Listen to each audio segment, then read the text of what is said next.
ಇಷ್ಟು ದಿವಸ cyber ಕದಿಮರು digital ಅರೆಸ್ಟ್ಗಳನ್ನು ಕೇಂದ್ರದ CBI ಇರ್ಬೋದು ಮತ್ತು ED ಇರ್ಬೋದು ಮತ್ತು ಕೇಂದ್ರದ ತನಿಖಾ ಸಂಸ್ಥೆ ಹೆಸರುಗಳನ್ನು ಬಳಸ್ಕೊಂಡು ಸಾರ್ವಜನಿಕರಿಗೆ ಡಿಜಿಟಲ್ ಅರೆಸ್ಟನ್ನು ಮಾಡ್ತಾಯಿದ್ರು. ಆದರೆ ಇದೀಗ ಏನು ಸ್ವತಃ ಬೆಂಗಳೂರು ಪೊಲೀಸ್ ಆಯುಕ್ತರ ನಗರದ ಏನು ಸೀಮಂತ್ ಕುಮಾರ್ ಸಿಂಗ್ ಏನಿದ್ದಾರೆ, ಸೊ ಅವರ ಒಂದು ಡಿಜಿಟಲ್ ಅವರ ಒಂದು ಸಹಿ ಮತ್ತು ಅವರ ಒಂದು ವೆಬ್ಸೈಟ್ ಇರ್ಬೋದು, ಅವರ ಹೆಸರನ್ನು ಬಳಕೊಂಡು ಡಿಜಿಟಲ್ ಅರೆಸ್ಟ್ ಮಾಡೋಕ್ಕೆ ಪ್ರಯತ್ನ ಪಟ್ಟಿರುವಂಥದ್ದು. ಮಹಿಳೆಯೊಬ್ಬರಿಗೆ ನಿಮ್ಮ ತಾಯಿಯೊಬ್ಬರು ಒಂದು ಕೃತ್ಯದಲ್ಲಿ ಭಾಗಿಯಾಗಿದ್ದಾರೆ, ಅವರನ್ನು ಬಿಡಿಸ್ಕೋಬೇಕು ಮತ್ತು ಇದು ಇಲ್ಲಾಂದರೆ ನಿಮ್ಗೆ ಡಿಜಿಟಲ್ ಅರೆಸ್ಟ್ ಮಾಡ್ತೀವಿ ಅಂತ ಹೇಳ್ಬಿಟ್ಟು ಕೃತ್ಯದಲ್ಲಿ ಮಗಳಿಗೆ ಒಂದು ಈ ರೀತಿಯ ಒಂದು ಡಿಜಿಟಲ್ ಅರೆಸ್ಟನ್ನು ಮಾಡಿರುವಂಥದ್ದು. ನಿಮ್ಮ ತಾಯಿಯವರು ಒಂದು ಪ್ರಕರಣದಲ್ಲಿ ಭಾಗಿಯಾಗಿದ್ದರೆ ಅವ್ರಿಗೆ ಈಗಾಗಲೇ ಒಂದು ಸುಪ್ರೀಂ ಕೋರ್ಟ್ನಿಂದ ಅರೆಸ್ಟ್ ವಾರೆಂಟ್ ಸಹ ಬಂದಿದೆ ಮತ್ತು ಅವರ ವಿರುದ್ಧ ಪ್ರಕರಣ ದಾಖಲಾಗಿದೆ ಅಂತ ಹೇಳ್ಬಿಟ್ಟು ಈ ರೀತಿ ಡಿಜಿಟಲ್ ಅರೆಸ್ಟನ್ನು ಮಾಡೋಕ್ಕೆ ಪ್ರಯತ್ನವನ್ನು ಪಟ್ಟಿರುವಂಥದ್ದು. ಜೊತೆಗೆ ಆ ಒಂದು ಮಹಿಳೆ ಖುದ್ದು ಈ ಬಗ್ಗೆ ಒಂದು ವಿಚಾರಣೆ ಮಾಡುವಂಥ ಸಂದರ್ಭದಲ್ಲಿ ಈ ರೀತಿ ಇದೊಂದು ಫೇಕ್ ಡಿಜಿಟಲ್ ಅರೆಸ್ಟ್ ಅನ್ನೋದು ಗೊತ್ತಾಗಿರುವಂಥದ್ದು. ಸೊ ಆ ನಿಟ್ಟಿನಲ್ಲಿ ಇದೀಗ ಒಂದು ಮಹಿಳೆ ಒಂದು ನಗರ ಪೊಲೀಸ್ ಆಯುಕ್ತರಿಗೆ ದೂರನ್ನು ಸಹ ಕೊಟ್ಟಿರುವಂಥದ್ದು. ಅಂದರೆ ಇಲ್ಲಿ ಪ್ರಮುಖವಾಗಿ ಇಷ್ಟು ದಿನಗಳು ಸಹ ಏನು ಡಿಜಿಟಲ್ ಅರೆಸ್ಟ್ಗಳು ಸಾಮಾನ್ಯವಾಗಿ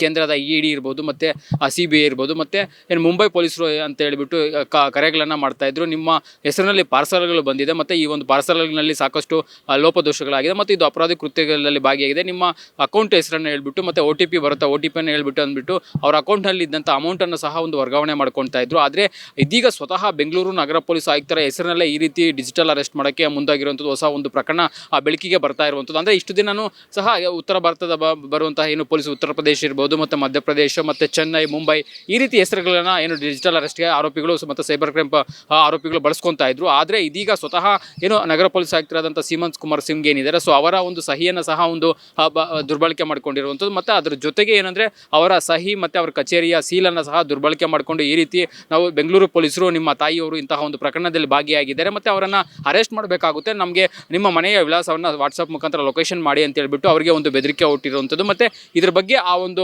ಮಹಿಳೆ ಯಾರಿದ್ದಾರೆ, ಸೊ ಅವ್ರಿಗೆ ಅವ್ರ ತಾಯಿ ಈ ರೀತಿ ಕರೆಯಲ್ಲಿ ಮಾತಾಡ್ತಾ ಇರುವಂಥ ಸಂದರ್ಭದಲ್ಲಿ ಒಂದು ಗಮನಕ್ಕೆ ಬಂದಿರುತ್ತೆ. ಇದೊಂದು ಫೇಕ್ ID, ಯಾಕಂದರೆ ಏನು ಆರೋಪಿಗಳು ಯಾರಿರ್ತಾರೆ, ಸೈಬರ್ ವಂಚಕರು ಯಾರಿರ್ತಾರೆ, ಸೊ ಅವರೆಲ್ಲರೂ ಸಹ ಇದೀಗ ಆ ಒಂದು ಮಹಿಳೆಗೆ ಒಂದು ಸುಪ್ರೀಂ ಕೋರ್ಟ್ನಲ್ಲಿ ಬಂದಂಥ ಜಾಮೀನು ನಿರಾಕರಣೆ ಅರ್ಜಿ ಇರ್ಬೋದು ಮತ್ತು ಆ ಒಂದು ಆದೇಶ ಪತ್ರವನ್ನು ಸಹ ಅವ್ರಿಗೆ ಕಳಿಸಿರುವಂಥದ್ದು ಮತ್ತು ಅದ್ರ ಜೊತೆಗೆ ಏನು ಫೇಕ್ ಏನು ಒಂದು ಇನ್ಫಾರ್ಮೇಷನ್ ರಿಪೋರ್ಟನ್ನು ಕಳಿಸಿರುವಂಥದ್ದು. ಸಾಮಾನ್ಯವಾಗಿ FIR ಅಂದರೆ ಫಸ್ಟ್ ಇನ್ಫಾರ್ಮೇಷನ್ ರಿಪೋರ್ಟ್ ಎಲ್ಲ ಮಾಹಿತಿ ಇರುತ್ತೆ, ಒಂದು ಪೊಲೀಸ್ ಸ್ಟೇಷನ್ ಇರ್ಬೋದು ಮತ್ತು ಸಬ್ ಇನ್ಸ್ಪೆಕ್ಟರ್ ಯಾರಿರ್ತಾರೆ, ಒಂದು ತನಿಖಾಧಿಕಾರಿ ಯಾರಿರ್ತಾರೆ, ಸೊ ಅವರ ಸಹಿ ಸಹ ಇರುತ್ತೆ.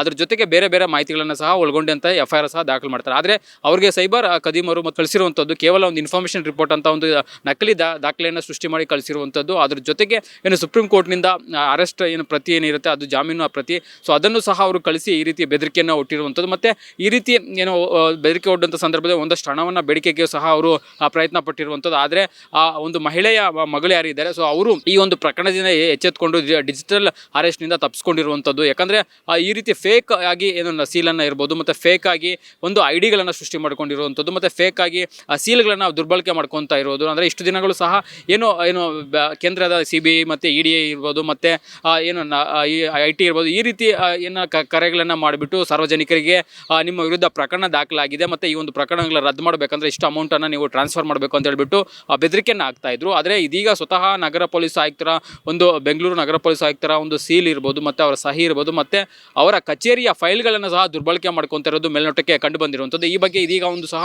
ಏನೋ ಒಂದು ಸೈಬರ್ ಕ್ರೈಮ್ ಪೊಲೀಸ್ನಲ್ಲಿ ಪೊಲೀಸರು ಸಹ ಈ ಬಗ್ಗೆ ಒಂದು ಪ್ರಕರಣ ದಾಖಲು ಮಾಡಿಕೊಂಡು ತನಿಖೆಯನ್ನು ಮಾಡ್ತಾ ಇರುವಂಥದ್ದು. ಅಂದರೆ ಪ್ರಮುಖವಾಗಿ ಈ ರೀತಿಯ ಏನಾದರೂ ಸ್ಕ್ಯಾಮ್ಗಳು ಬಂದಂಥ ಸಂದರ್ಭದಲ್ಲಿ ಇರ್ಬೋದು ಮತ್ತು ಡಿಜಿಟಲ್ ಅರೆಸ್ಟ್ ಕರೆಗಳು ಬಂದಂಥ ಸಂದರ್ಭದಲ್ಲಿ ಇರ್ಬೋದು ಮತ್ತು ಯಾರೇ ಒಬ್ಬ ಸ್ಪ್ಯಾಮ್ ಇಂದ ಕರೆ ಮಾಡುವಂಥ ಸಂದರ್ಭದಲ್ಲಿ ವೆರಿಫೈ ಮಾಡಿಕೊಂಡು ಜನರು ಮಾಹಿತಿಗಳನ್ನು ಹಂಚ್ಕೋಬೇಕು ಅಂತ ಹೇಳ್ಬಿಟ್ಟು ಈಗಾಗಲೇ ನಗರ ಪೊಲೀಸ್ ಆಯುಕ್ತರು ಸಾಕಷ್ಟು ಬಾರಿ ಜಾಹೀರಾತನ್ನು ಕೊಡ್ತಾ ಇರುವಂಥದ್ದು ಮತ್ತು ಆ ಸಾರ್ವಜನಿಕರಿಗೂ ಸಹ ಅವೇರ್ನೆಸ್ಸನ್ನು ಕೊಡ್ತಾ ಇರುವಂಥದ್ದು. ಆದರೂ ಸಹ ಜನರು ಎಷ್ಟೆಲ್ಲೋ ಒಂದು ಕಡೆ ಈ ರೀತಿ ಆಮಿಷಗಳಿಗೆ ಒಡ್ಡಾಗಿ ಮತ್ತು ಭಯಪಟ್ಟು ಕೆಲವೊಂದಷ್ಟು ಕಡೆ ಹಣವನ್ನು ಟ್ರಾನ್ಸ್ಫರ್ ಮಾಡಿರುವಂಥ ಘಟನೆಗಳು ಸಹ ನಡೆದಿರುವಂಥ. ಆದರೂ ಸಹ ಇನ್ನು ನಗರ ಪೊಲೀಸ್ ಆಯುಕ್ತರು ಪ್ರತಿ ಸಲ ಒಂದು ಪ್ರೆಸ್ ಮೀಟ್ನಲ್ಲಿ ಸಹ ಹೇಳ್ತಾ ಇರ್ತಾರೆ, ಅಂದರೆ ಈ ರೀತಿ ಸೈಬರ್ ಕ್ರೈಮಿಂದ ಯಾರೇ ಕರೆ ಮಾಡಿದ್ರು ಇರಬೇಕು ಮತ್ತು ಅನುಮಾನಾಸ್ಪದ ವ್ಯಕ್ತಿ ಯಾರೇ ಒಂದು ಕರೆ ಮಾಡಿ ನಿಮ್ಮ ಬ್ಯಾಂಕ್ ಡೀಟೇಲ್ಸ್ ಇರ್ಬೋದು ಮತ್ತು ನಿಮ್ಮ ಒಂದು ಮಾಹಿತಿಗಳನ್ನು ಕೇಳುವಂಥ ಸಂದರ್ಭದಲ್ಲಿ ಯಾವುದೇ ರೀತಿಯಂಥ ಮಾಹಿತಿಗಳನ್ನು ಶೇರ್ ಮಾಡಬಾರ್ದು. ಈ ರೀತಿಯ ಒಂದು ಕರೆಗಳು ಬಂದಂಥ ಸಂದರ್ಭದಲ್ಲಿ ಮತ್ತು ಬೆದರಿಕೆ ಕರೆಗಳು ಬಂದಂಥ ಸಂದರ್ಭದಲ್ಲಿ ನೀವು ಏನು ಕೇಂದ್ರದ ಒಂದು ಸಹಾಯವಾಣಿ ಏನಿದೆ, ಅಂದರೆ ಸೈಬರ್ ವಂಚನೆ ಆದಂಥ ಸಂದರ್ಭದಲ್ಲಿ ಕೂಡಲೇ ಅವರು 1930ಗೆ ಒಂದು ಕಂಪ್ಲೇಂಟನ್ನು ಮಾಡ್ಬೋದು ಮತ್ತು ಬೆಂಗಳೂರು ನಗರ ಪೊಲೀಸ್ ಆಯುಕ್ತರ 112 ಏನಿದೆ ಅದಕ್ಕೂ ಸಹ ಒಂದು ಕರೆಯನ್ನು ಮಾಡಿ ಈ ರೀತಿಯ ಕಂಪ್ಲೇಂಟ್ಗಳನ್ನು ರಿಜಿಸ್ಟರ್ ಮಾಡಬೇಕು ಅಂತ ಅನ್ನೋ ಮಾಹಿತಿನ ಸಹ ಹೇಳ್ಕೊಂಡಿರುವಂಥದ್ದು. ಸದ್ಯಕ್ಕೆ ಏನೊಂದು ಈ ಬಗ್ಗೆ ನಗರ ಪೊಲೀಸ್ ಆಯುಕ್ತರ ಒಂದು ಏನು ಸೀಲ್ ಇರ್ಬೋದು ಮತ್ತು ಸಹಿ ಇರ್ಬೋದು ಮತ್ತು ಅವರ ಕಚೇರಿಯ ಫೈಲ್ಗಳನ್ನು ಏನು ದುರ್ಬಳಕೆ ಮಾಡಿಕೊಂಡಿದ್ರು ಇದಕ್ಕೆ ಸಂಬಂಧಪಟ್ಟಂತೆ ಇದೀಗ ಒಂದು ಸೈಬರ್ ಕ್ರೈಮ್ಗೆ ಏನೋ ಆ ಮಹಿಳೆ ಒಂದು ಟ್ಯಾಗನ್ನು ಮಾಡಿರುವಂಥದ್ದು. ಅದ್ರ ಜೊತೆಗೆ ಸೈಬರ್ ಕ್ರೈಮ್ ಪೊಲೀಸರು ಸಹ ಸ್ವತಃ ಏನು ಪ್ರಕರಣವನ್ನು ಸಹ ಒಂದು ಸ್ವಯಂ ಪ್ರೇರಿತ ಪ್ರಕರಣವನ್ನು ದಾಖಲಿಸಿಕೊಂಡು ತನಿಖೆ ಮಾಡೋಕ್ಕೆ ಸಹ ಮುಂದಾಗಿರುವಂಥದ್ದು. ಕ್ಯಾಮ್ರಾ ಪರ್ಸನ್ ನಿಶಾಂತ್ ಜೊತೆ ಅರುಣ್ ಕುಮಾರ್, ಅಶ್ವವೇಗ ನ್ಯೂಸ್, ಬೆಂಗಳೂರು.